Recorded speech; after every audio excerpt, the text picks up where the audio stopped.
പോകാനായിരുന്നെങ്കിൽ എനിക്ക് തോന്നി medical college വരെ എത്താൻ സാധിക്കില്ലെന്ന് തോന്നിയപ്പോൾ ഏറ്റുമാനൂരെ കഴിഞ്ഞപ്പം ഛർദ്ദിക്കാൻ തുടങ്ങി.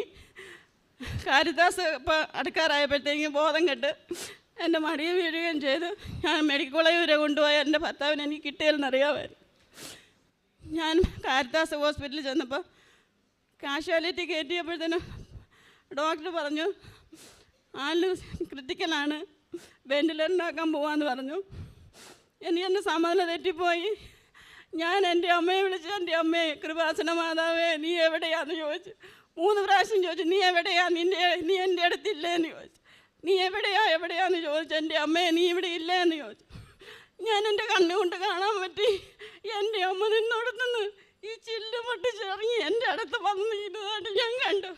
പരിശുദ്ധ അമ്മ എൻ്റെ അടുത്ത് നിന്ന് പറഞ്ഞു, നീ വിഷമിക്കാന്ന്, നീ ഉടമ്പെടുത്തവളല്ലേ, നീ എന്തിനു വിഷമിക്കരുതെന്ന് ചോദിച്ചു.